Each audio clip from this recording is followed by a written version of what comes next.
Welcome to Reverend Larry Goldman, Our Success with Belief program, a dialogue, a discussion. And it's a dialogue with Reverend Larry Goldman. I myself, Andy Swarna, founder of GT Great Truth, a nonprofit organization, author of Religious Freedom Forever and American Value Forever. I educate, motivate, and promote real world human development, which is about individual centered, universal meaning of life. And this universal meaning of life contains two distinct dialogues: our success with identity and belief. And coming to our Reverend Larry, he is the executive director of the Washington Theological Consortium. Larry has served the wider church in a variety of capacities: youth minister, local pastor, college and seminary professor, missionary, and researcher. He received a BA in history from Stanford University, a Master of Divinity, and a Master of Sacred Theology from the Yale Divinity School, a Master of Theology from Columbia Theological Seminary, and a PhD in Contemporary Theology from Emory University's Graduate Division of Religion. He is ordained Presbyterian minister. Introducing Mr. Larry may take some time to provide comprehensive perspective. Therefore, I recommend conducting an internet search to gather detailed information about him. With that, I would like to request Dr. Larry, a pastor, a spiritual thinker, and a leader in various roles within the faith, interfaith, and plural society, to share his insights, his work, journey, and provide some remarks. Thank you, sir. Thank you very much, Andy. It's a pleasure to be with you. So, if you could. Yes. Well, let me just share briefly about a little bit about my own story. That might be helpful. We have a joke in Christian circles that we all think we're Baptists starting out, but we all end up being Presbyterians. And that joke means that when we first come to faith, we think it's our choice and that we're walking our life of faith based upon our own decisions, and that we have the kind of spiritual muscle to forge our own faith. But when we look back over time, we actually see that God has been laying choices before us throughout our entire life. So the Presbyterians think more about foreordination and predestination and election. So I'm somewhere in between, probably, that we have our own choices to make, but usually we choose in our lives between things that are given to us. And I think it's the given to us piece that is part of the divine hand. So interestingly enough, I did grow up in the church as a youth, and really loved the church that I was part of, and had a pretty decent, I think, education, religious education. But right across the street from me, with my best friend, I was very Protestant, very Presbyterian. But right across the street from me growing up was a young man named Mark, and he was part of a big Catholic family. But I adored them and used to go and have overnights and pray with them in their home. I'd never knelt down to pray before, so that was new to me. But I learned all kinds of wonderful things from Mark's Catholic family. Right next door to me was a chaplain at a hospital who was Baptist, and a lot of influence. And one of my best friends in grammar school was named Ivy. He was a Jewish boy, very bright and very, very funny. And so I began to look back on my own life. And, my mother grew up Southern Baptist. My dad grew up in a mixed Catholic and Episcopal home. But they kind of met in the middle in college, and they chose to become Presbyterians. And so that is part of my own story of coming into the Christian world. But every place I've grown, in education or in ministry or in personal challenges, there always been other wider company of spiritual people around me, and different Christian backgrounds, from evangelical to Protestant, and Black church leaders to Catholic. And then as I've matured and grown further, I've had wider company of interfaith minds and leaders and colleagues and friends with me as well. And I just left lunch today with a dear Muslim colleague and a dear Quaker colleague, exploring, future interfaith forum work that we might do. So I've been very blessed throughout my life to have God bring me into the company of many people of many walks of faith, and that's one reason I appreciate your work so much, Andy. Thank you so much, sir. So, just coming to this discussion as a question and answers. So, my first, as I shared with you, my first question would be like, who is your favorite prophet or apostle from your thorough journey, and why, how, and why, actually, how it has impressed you or motivated you particularly? Uh, Well, I have to start, and it's hard for me to just pick out one, but I have to start, of course, with our sacred scriptures and my own tradition, given the words prophet and apostle. And I'm actually going to choose one of each, if I okay. may. In our tradition, we have two sacred books that are part of our Bible in both Catholic and Protestant worlds. And I like to think of the first book as the First Testament instead of the Old Testament, First Testament, and the second book, the New Testament, as the Second Testament. Um, and so I'm going to choose one from each one. In our First Testament, from the scriptures of Israel, I've always loved the figure of Jeremiah as a Okay. prophet, also a prophet in Islam. And the reason I love him is that when God first called him, he was like, "What? I'm just a boy. Why would you call me to be a prophet? I am just a child. Go find someone else." And God said, "No, you are the one I want." And it's because of your youth that you remind me of Israel in her youth, wandering across the desert, how she needed me and we were close together. And so I want a youth to bring this message back to Israel. And he was like, "Okay, I guess I will accept." But when God calls us, we're not always ready, and we think we need to be some great prophet or philosopher or great wise person. And no, God's going to use us whoever we are. And so that's one reason I love him. And then in our Second Testament, called the New Testament, sometimes it's probably the Apostle Paul that is my great inspirer, in part because he was not one of the original 12 with Jesus, with this Okay. man from Nazareth. He was Yes. struck by the divine spirit later and blinded, and turned from a persecutor of the faith to a promoter of the faith, and not just promoting it, but also writing some of the most powerful texts that we have in this Second Testament, and letters that were not only passionate and personal, but also extremely wise about, as a Jewish man who was trained, how to actually read the First Testament as giving light to what had just happened in the coming of Jesus. So he was able to bring these two testaments together in his own work and also do profound theological reflection about them. And I've always admired people that bring both passion and intellect to their journeys. Sure. Reverend, I have one personal question that you studied academically many universities, well-known universities, and most of them connected to religion, divinity, and so forth. So, what are you searching something to find, or what is it?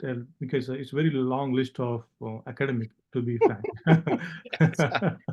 Yes, well, if I could have been a student my entire life, I would have. I loved being a student, and one reason I do enjoy teaching when I get to teach, which is not the main part of my job, but when I do, you have to still be a student of the subject matter. You have to keep learning. You have to keep studying, and so teaching, being a student, and teaching are continued shared journeys.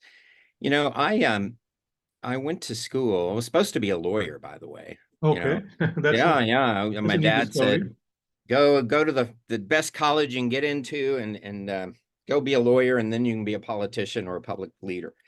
And so I tried that, but I realized in college, I was studying the history of America or of Europe or of China, any culture. I was always looking at religion and culture, how the religion influenced the culture and the politics and the economics. And I finally woke up one day and I said, I think I'm more interested in religion than I am politics, Okay. or law. And so I finally thought about perhaps studying religion coming out of college. And also in college, I was very blessed to have some very wise counsel and spiritual advisors in the chaplaincy program there at Stanford. And they helped me realize that this is also a personal journey. You Yes. can always study something and be interested in it and maybe even become an expert, but it doesn't affect you personally that much.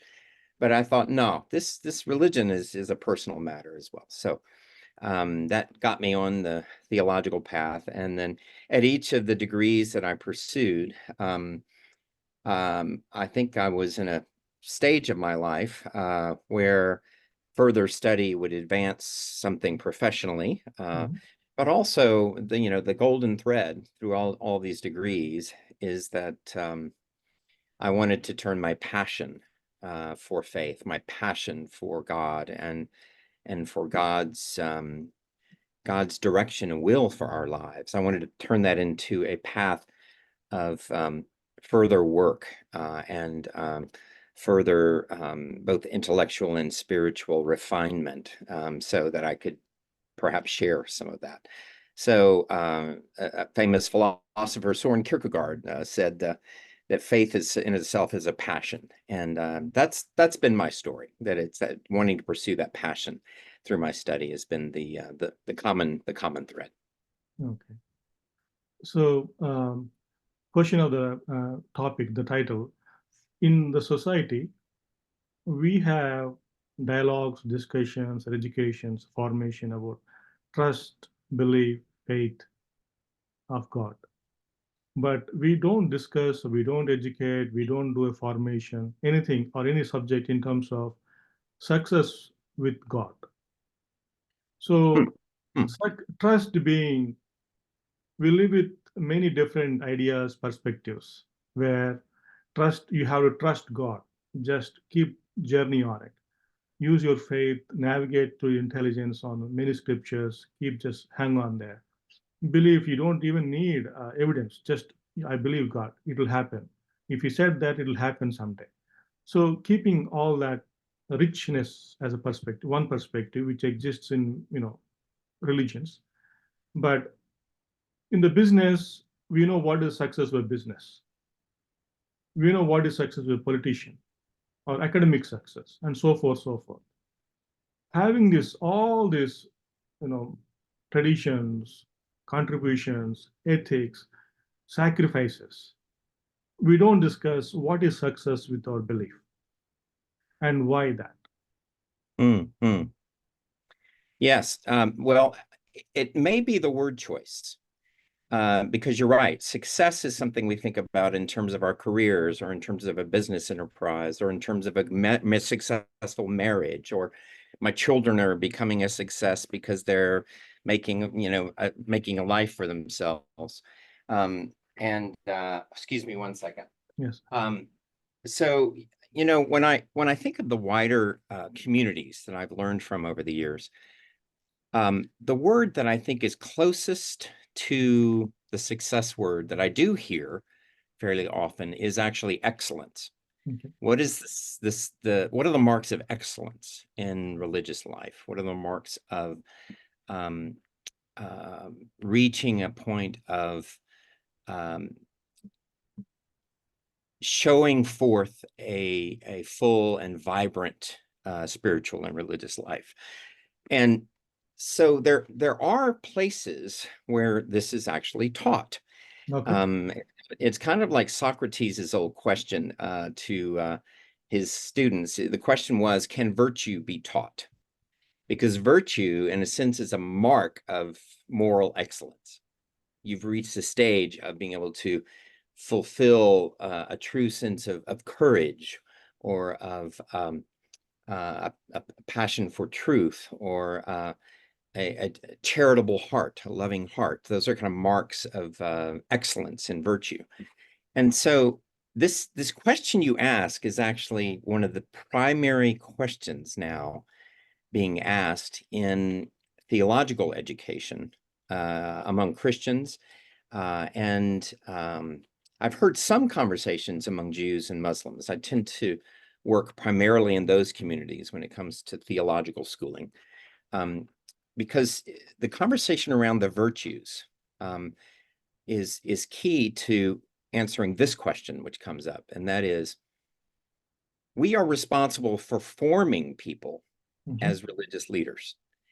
And formation implies a kind of being shaped and growing into something more through an education process. It's not just about acquiring skills, not just about getting new knowledge. It's also about coming to deeper and richer understandings of yourself in relationship to God. And so a lot of these folks talk about formation into the virtues, the theological virtues, the daily virtues, and the list of virtues varies, but they're classic ones like love and charity and courage, and other virtues that we hear about. So there are a lot of people thinking about this, but you're quite right. I don't know that they have figured it out yet. So, what is success? What is excellence in the religious life? But I will say this, I was blessed to be part of a Carnegie Foundation study of professional education a number of years ago, and looking at clergy and law and the nursing and medicine, all different kinds of professions. And the question that kept coming up is, how can we do formation in terms of forming ethical leaders, ethical people who know how to not only make medically wise decisions, but also ethical decisions based upon the stage of life the person is in, or their family, or their culture. And the kind of forming an ethical heart was still on the mind of all of these professional schools.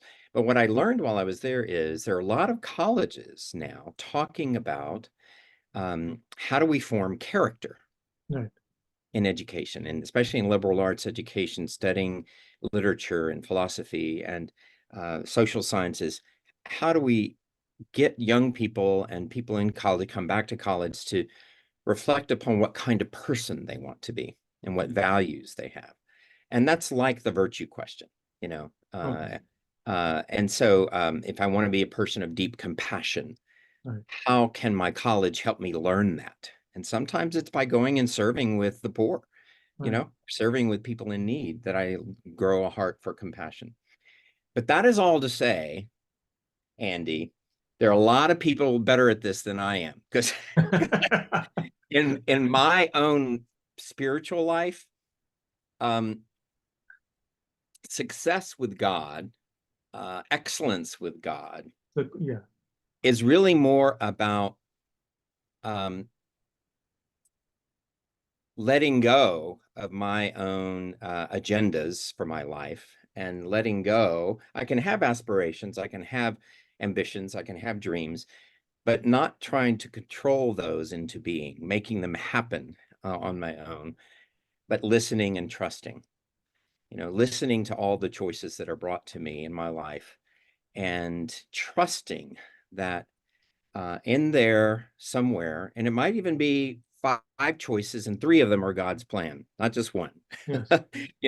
Three of them could still fulfill what God has in mind for me, but trusting that one of these is going to be the best way to respond faithfully to God.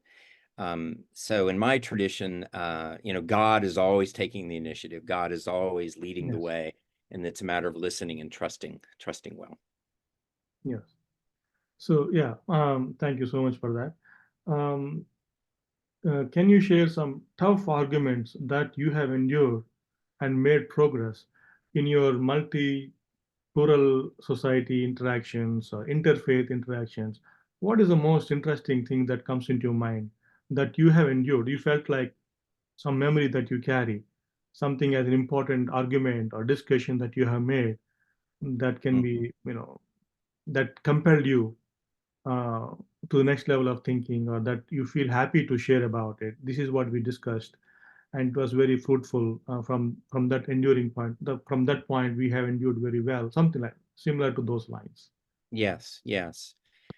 You know, I'm gonna think about something very recent, and how it's also been a thread of my journey over the last 25, 30 years. And that is a new course that we've developed in Abrahamic faiths, an Abrahamic dialogue between Judaism, Christianity, and Islam, and bringing religious leaders together, or students who will be religious leaders. So these are seminarians from Catholic and Protestant and Jewish and Muslim traditions. One of the things I witnessed, we just did this a couple of weeks ago in Philadelphia for a week. And one of the things I witnessed is that in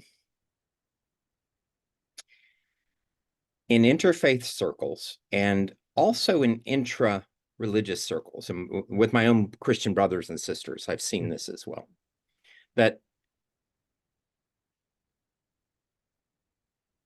someone can come to deeply respect a different way of life or a different point of view while not agreeing with it at all. In other words, you know, I don't agree with what some traditions say about, you know, Jesus not rising from the dead, let's say. They say, no, that didn't happen. Something else happened. You know, he smuggled his body away, or he wasn't really dead. He crept off. And yeah, I don't agree with that.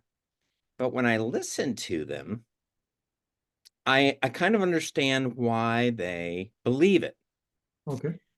Okay, so that's one possibility. I can respect it. I can actually understand it, but I don't agree with it. Then it gets to something more personal. Like, I watched this as our students grappled with, let's say, revelation and interpretation, sacred texts. How do we deal with our sacred texts? Right. And I came to see that many of the Muslim colleagues and students that were there have an orientation towards their sacred texts, especially the Quran, but also the Hadith, that is very similar to what my Baptist friends have about their sacred texts. Right. And that is, the sacred text is pretty much telling me the truth. Right. And it's clear if you study it enough, and you just need to follow it. So it's a fairly straightforward revelation, fairly clear revelation. And I think the Quran is a little clearer than the Bible is, frankly. I think the Bible has a lot more puzzles because it's over long, you know, generations and thousands of years. But that attitude is very interesting to me, although I don't agree with it. Okay. I really respect their approach to their sacred texts. And I really, Baptist and Muslim colleagues, and I understand a lot of why they take that attitude. I mean, it kind of makes sense, right? If God sent this message to prophets, Right. and they wrote them down, then that's God's word. So Right. that's what we should follow, right? But I don't agree with it because in my tradition, when I look at our sacred texts, Yes. there are a lot there are a lot of voices in them. And in one story about Jesus' life being told one way and then another way and then another way, they don't all completely agree. So what do I do with that? Right. So I have to take this story to help interpret this other story, and this version to help interpret the other version. My goal is to keep them all in conversation with each other. And constantly listening for what God is telling me in that interpretation process. So that's a little different. But then you'll get to issues that are very difficult, like sexuality, or like peace in the world, especially, let's say, Palestine and Israel. If you don't mind my bringing that up, it's part of our world. Yes. I watched on Palestine and Israel, these students share personally why this issue is so important to them. You know, I have relatives in Palestine, and I even have, family in Gaza, or I have relatives in Israel, or I have lived in Israel. Okay. And when they told it with that authenticity and that level of passion and connection, they actually heard each other in new ways. Oh. Some people, and the Christians didn't know this either, because they're kind of like on the sideline of this in some ways. They didn't realize how closely connected some Israeli students were and their families were Mm-hmm. to the state of Israel. Not the present government. They Uh-huh. didn't necessarily care for the present government, but the protection and the sustaining of the state was really a piece of their growing up, a piece of their family life, a piece of what their synagogues teach. And at the same time, we hear Muslim students who have relatives in Gaza, who've lost relatives or Mm-hmm. friends of relatives in Gaza and in the West Bank. And they also see the history of, 30, 40 more, decades of Right. being held down by Israel. They see it very, very personally. And with the brilliant moment in this was Yes. that these students really heard one another, Mm-hmm. although they didn't agree with each other's final conclusions. They heard the human struggle and the Yes. human trauma. And that's what good interfaith dialogue is about, I think. So, Reverend, why some of the Muslim colleagues or intellectuals that interact with you, discuss with you, um, do not believe that Jesus is risen from dead? What is the scripture reference that they put forward for their? Well, and now you're testing my knowledge of the Quran here. Uh, it's not so great, but the Quran does say in several places that he didn't rise from the dead, Oh, and that's reason enough to believe it for them. okay. And that the common account that I get is that actually that well, I'll take that back. I'm not gonna relate that. There are two common explanations for why he didn't rise from the dead, Okay. and I can't remember which ones are my Jewish friends and which one are my Muslim friends. So, but one common explanation I alluded to was that his apostles actually snuck into the grave and stole his body and took it away, Oh, right? okay. So that Okay. he was dead, but he never rose. He They just just stole didn't the survive. body. Right, They right, took. yeah. They stole the body, right? And that's one reason that Matthew. These are early rumors, by the way. That's one reason Matthew, in his account, puts Roman guards, all around the tomb, so nobody can get in. That kind of thing, to try to disprove that. But the other thing is that the other account is that Jesus may not have risen from the. He may not have died, actually. Okay. That he in fact suffered gravely. They thought he was dead, but then in fact he was in some kind of coma, and that later he survived and was able to kind of sneak away. But yeah, I need to study the Quran a bit more to Okay. figure out, where the references are. But it's just part of the tradition. The Prophet Muhammad brought this teaching to point out that no, Jesus is one of our prophets, but he's not the Son of God. He did not rise from the dead like those Oh, Christians think, right? It was a right. different That's a different different. understanding of him. Yeah. Okay. So you mentioned about this Gaza and Israel. So uh, theologically speaking, religiously speaking, unless the teaching itself to find peace with oneself, Hmm. that's one of the core, you can say, virtues, finding a peace with oneself.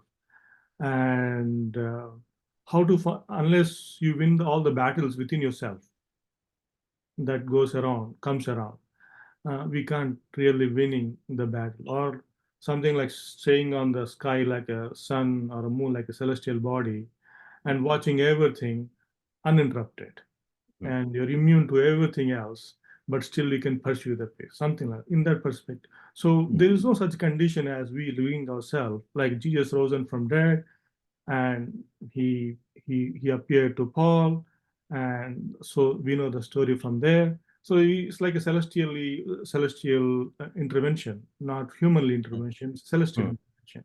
Hmm. Hmm. So, but as a finding peace within oneself, and winning all the battles. How really you put that into perspective as a person, a religious person who's growing up, who wants to know about religions. We are open to listen to other people, and you educate multi-faith. So Mhm. what is the perspective that you bring in as a formation? How to find peace within oneself? Well, of course, that's kind of the core spiritual question, and you ask it so beautifully in your own work. And um, the people I know who do this well, they're committed, especially in the world of education, theological education, and even in just religious education in a local, congregation or a masjid or in a synagogue. They they they have two paths. They have an inner path of deepening their relationship with God, deepening their understanding, their own study, their own treatment of their neighbor, and then there's the outer path of trying to share knowledge, explore knowledge for the sake of others. So you can cultivate both a scholarly heart and a spiritual heart, and that Okay. the two are really essential to pursue in a theological education that's committed to formation of persons, Okay. spiritual education, religious education of any kind. You want to cultivate heart and mind to be in close relationship to one another. And people who I know do this well. I can think of one Catholic professor I know who he's one of the most brilliant ecumenists in the world, pursuing Christian unity, Christian dialogue, and Okay. has written immensely about it. But he has a very regular life of prayer and a Hmm. very consistent life of prayer. So every time I meet this man, um, I feel at peace Okay. because he walks with peace. Right. He's very clear about who he is in the eyes of God and God's deep mercy and compassion towards him.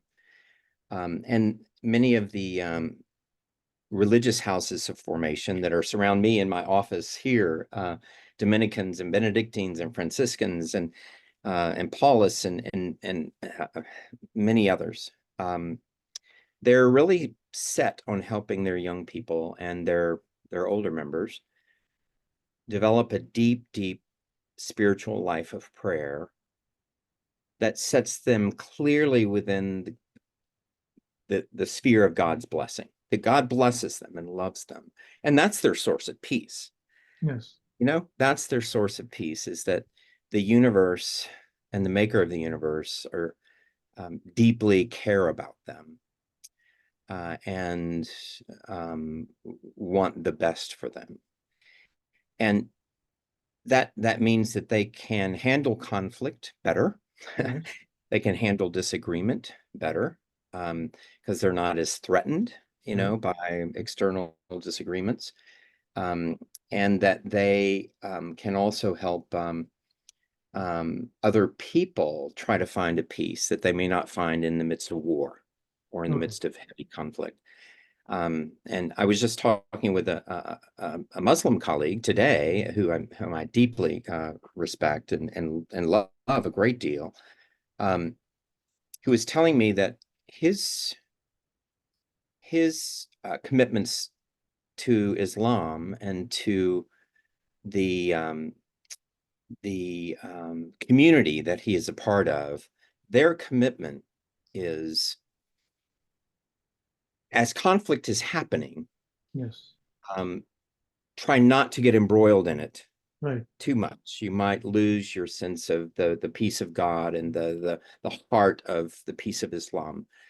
But when conflict ends, or in moments of when it's there's a ceasefire, let's say, Yes. move in and heal, build bridges, reconcile.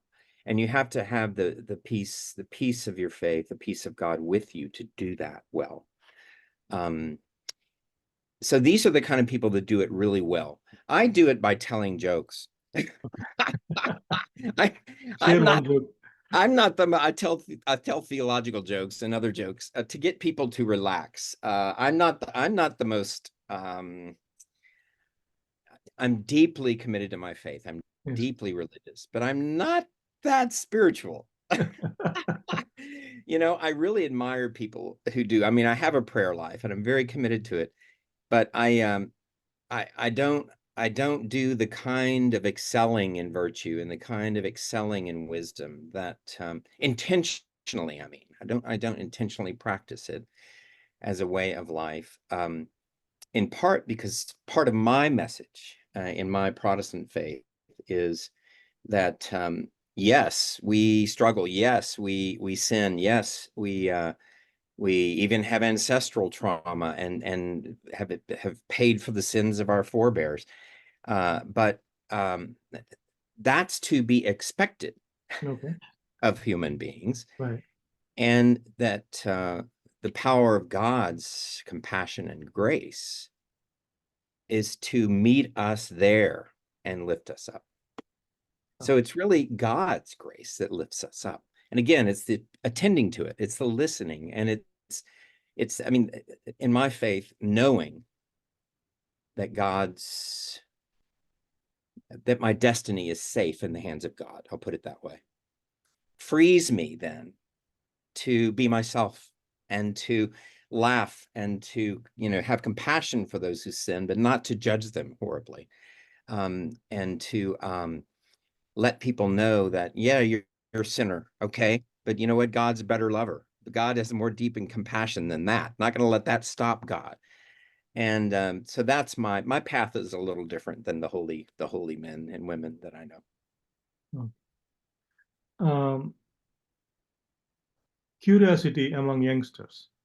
How how do you see, or do you see curiosity in terms of searching for, belief, finding God, or where is this socially speaking, because you interact on a daily basis on various intersections. How do you feel curiosity among growing or increasing or lessening, or what to do to really instigate, enable some curiosity Right. wherever we find in our surroundings, in generally, general me settings, family Yes. or party settings. People talk on and off, but just move on. Just Yes. spark of curiosity that can bring them back. So, in those lines, would you like to say some? Well, I want to say kind of two basic things. One is we continue to need to share the stories of our faith, because there are seeds planted even when somebody looks bored, or even when they say, no, I don't want anything to do with it. There are seeds planted if you can share it in a way that's different from what they already know. Right. There's an image in the Philippines where I was a missionary educator, and it's an image of Jesus laughing his head Mhm. off. He's just full of laughter and a smile. It's a very common image there.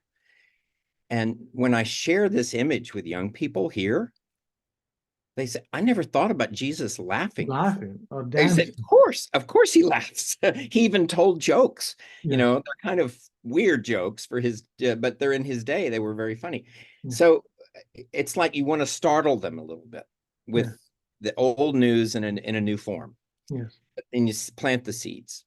But I do want to share this. You know, all of our major surveys from the Pew research people, from the Gallup poll, from in-house Catholic and Protestant surveys, they're saying that the younger generation, especially Gen Z and millennials, are declaring that they don't have a faith. They're nuns, you know, Nuns. in Yes. yes, right.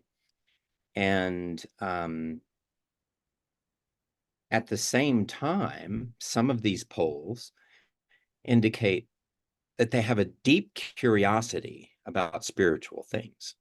Right. They have a kind of a hunger, or even for God Right. in some form.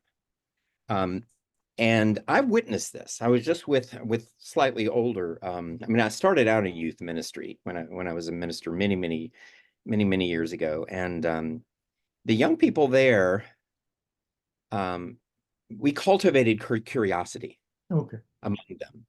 And it was mostly by telling stories they had not heard, or sharing a point of view they had not known, or sharing that, yes, I'm a minister and I'm a pastor, but I struggle with doubt. I struggle with temptation. I struggle with these things. I'm not perfect. And God doesn't expect you to be perfect either. God wants you to be the best person you can be. So there's always growth, there's always improvement. But trying to model that the spiritual paths are as much about embracing the human path in all its weakness and its strength. As you approach God, you want to be who you really are. So that's one way of kind of cultivating a kind of openness and curiosity.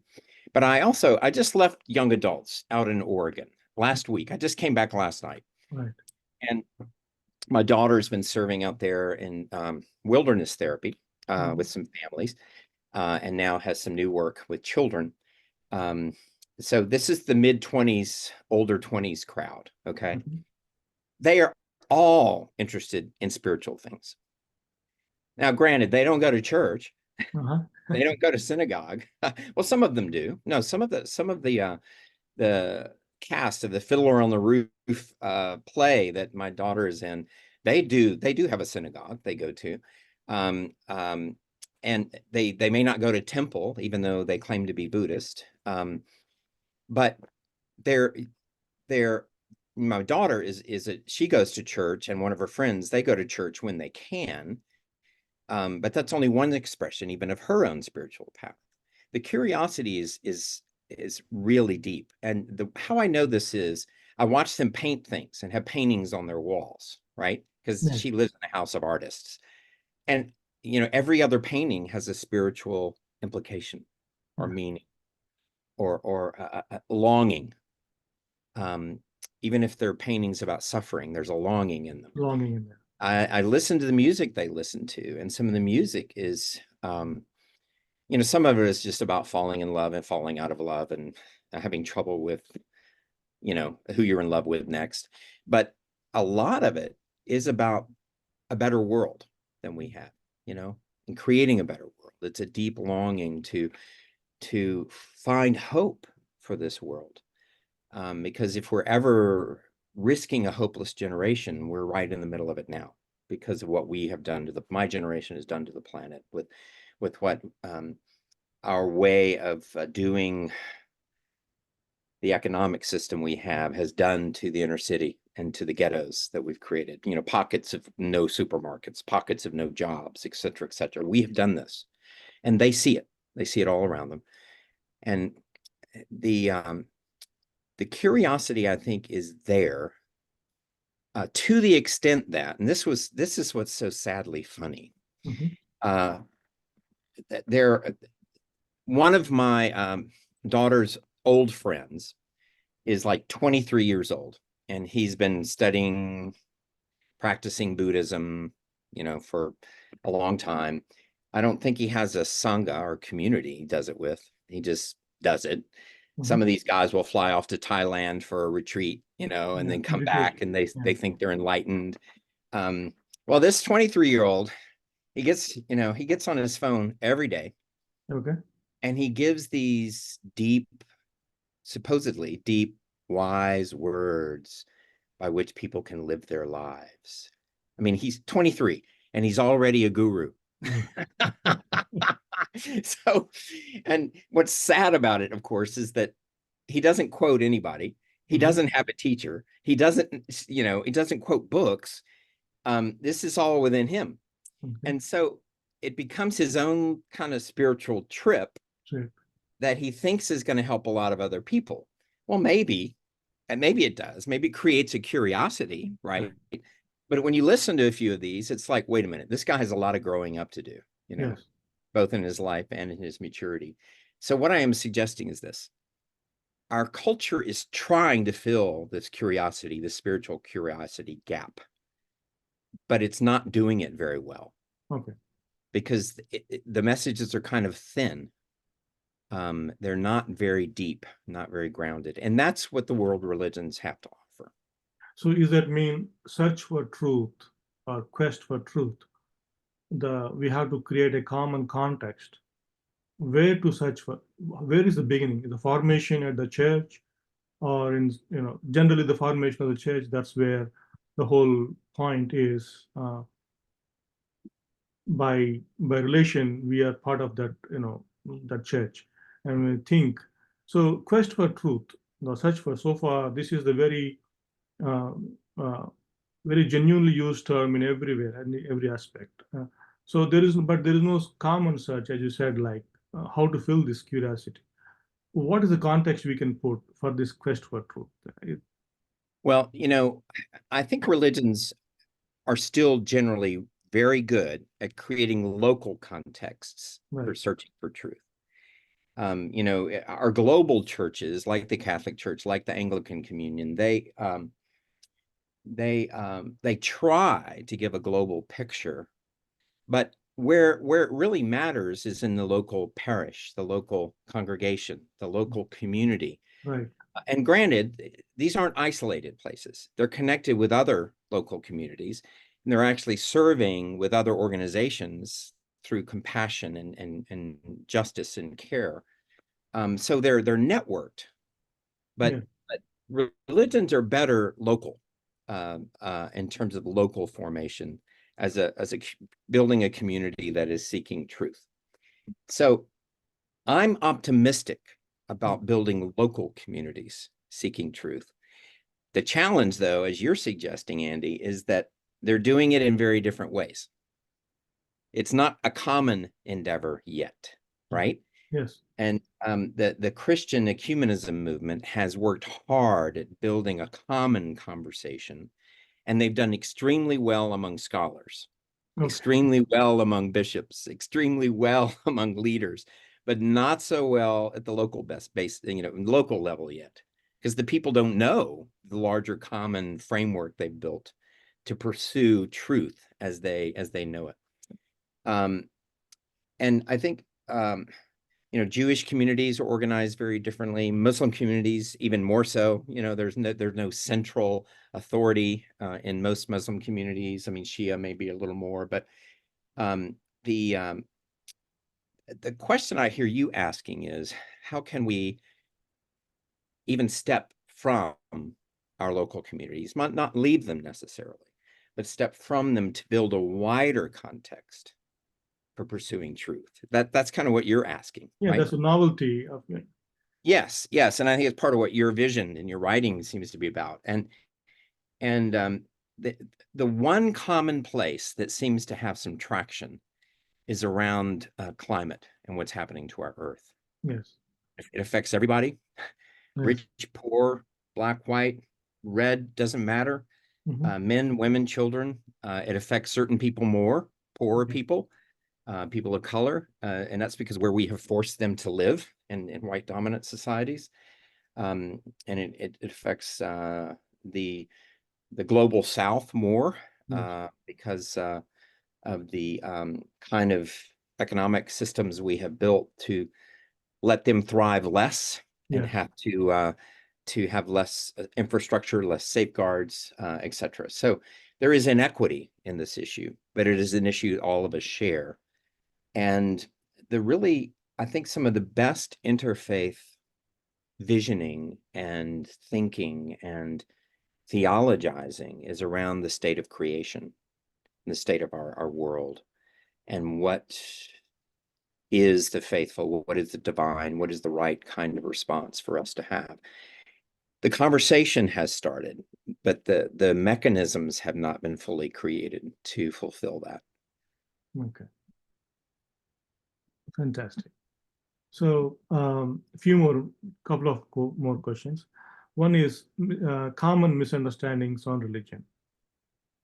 For example, if I had to give couple of examples from my observations, we grew up like in a very diversified society back in India as a child, and so by the how we live is Muslims live in one place, for example, other religion live other. So there is concentrated pockets. So by definition of how we live, how we think is they're different, and we don't mingle very much. But after making some friends at school or some competition where there is a common collaboration of exchanging of helping each other where we need each other, some sports, anything like that, there you find it's easy to, some people laugh easily, they make others laugh, so they mingle so fast. Some people tell stories and they, so there are some different, as you mentioned in your previous answering on questions, generating curiosity. Then that gives a perspective of no, they're not very different, but their perspective is different. But the some rigidness comes when where they don't want to change the way they dress, for example, or some things they don't want to carry on no matter what in terms of in the diversified people where you see it doesn't, you don't have to do that, dude. It can be like a simple jacket will do or something like that. Mhm. So in your perspective after a long journey of what are the common misunderstandings that has been carrying on for last 30, 40 years that you observed that you Right. still, yeah, yeah. Yes. Well, one of the common misunderstandings is that religion is stupid. That it's not very up to date and the latest intellectual developments, the latest science, the latest trends in the world, that it's just kind of caught back in some, 400, 500, 1,000 years ago in how it thinks. Well, in a sense, it is true, Reverend, because when, let us say, war is there between Israel and Palestine, they're very rich, by religiously rich text and grown up rich, but by hate, nothing, religion really not doing anything or not able to stop anything. So why rely on religion so much? Even Right, ethically, they're so strong. Ethically right, is what matters to them than right, religion there. So right. I'm just adding to your point. Yes, and when you're behind a tank, I'm not sure religion helps the other person very much. It may help you, think that you're going to be saved from dying, or that if you do die, you're going to go someplace wonderful. But when you're behind a tank or behind a gun in war, religion is about serving me and my comrades. It's not about other people at all. Right. Uh, that's about as far as it can go. I do want to point out, though. The organizations that are helping people criticize what's going on there, organizations here and organizations there in Palestine, Israel, are organizations that were started decades ago. Okay. In its periods of relative peace. It's never been complete peace, with Palestine and Israel, but the the Jerusalem Youth Choir has Palestinians and Jews in it. And they've been singing together for decades. And they have been cultivating young people who know and have Palestinian friends or have Jewish and Israeli friends. And that they know that the other is not a demon. They're not devils. They're not evil. They may have demonic leaders. They may have evil, governments. They may have evil intents among their leadership, but the people are not. And so these are some of the groups. There are some interfaith peace groups in Jerusalem and Palestine. There are some Christian organizations and schools that educate Jews, Muslims, and Christians who've cultivated this kind of connection, that we know people from all these communities that are good people. Their aspiration is good. And so it's many of these organizations, Rabbis for Peace here in the States, they're protesting wildly because they know that this is not right for any country to dehumanize a people the way this government is doing over there. And it puts Israel at more peril. It puts Jews at more peril. Israel may be cultivating 2 generations of terrorists by what they're doing now. It wouldn't surprise me. So religious connection and bridge building actually outlives these crises. They may not look very helpful during the crisis, but they are the ones who are going to help build bridges, help rebuild relationships, help rebuild institutions. And so religion has soft power in these situations. If it has hard power, it's probably not true religion. Because if it's the power that the state is saying justifies us blowing up these people, Right. if it's the power that justifies America going in and either killing or corralling all the indigenous people onto their reservations, that kind of hard power, when religion shows its face, is usually not really true religion, in my view. Religion's power is soft power. So the long history of religion being involved in horrendous acts is a common understanding. The misunderstanding of that is that's the only history religion has. I mean, we forget that most schools in America were built by religious people. Most hospitals in America were built by religious people. Many social service organizations were started by religious people. That religion has contributed a great deal to the wider society as well. And all we remember when we don't like religion is the really bad stuff we've done. And there's plenty of that, mind you. I think the greatest misunderstanding of religion, though, is that it is not accessible to me. It's not welcoming to me. That I didn't grow up in a religious family, or I grew up in a family that was so religious that I felt wounded by it. I was hurt by it. I was mistreated by it. And religion comes across to young people today in forms that maybe their parents could understand or their grandparents, but it's certainly not my world. It's not accessible to me, what they're talking about. And that's a misunderstanding in part because people don't necessarily go to visit a religious household or a religious synagogue or mosque or temple or church, because they don't know what's going on now. They only see it on the media. They only see it in the the photo albums of their grandparents. And so one of my interests is, and I've seen this done in very effective ways, if we are religious people and we have religious practices or customs that can be open to others, invite people to come, invite people to a Seder, if you're a Jewish person, to share an open Seder meal together. If during Ramadan, you have non-Muslim friends, invite them to an iftar. That is part of a Ramadan breaking of the fast. If you're Christians and you have, let's say, a Christian, let's say, an outreach to a poor community where you go and you're serving with them, invite your non-Christian friends to come in that kind of service. And maybe you can invite them to a youth event or a concert, that your church sponsors. And we have to do this not to save their souls, because, people awaken when they awaken. It's really, I can't make you wake up and be religious, right? But we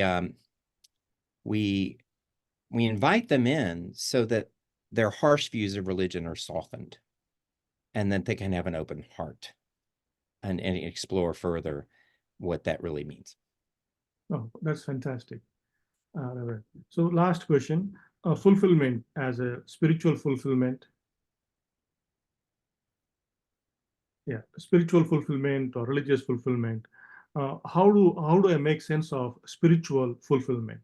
I'm not using God in vain, for example, or do not use religion as a source of conflict, for example, or don't use God as a trap, rather as a set free. So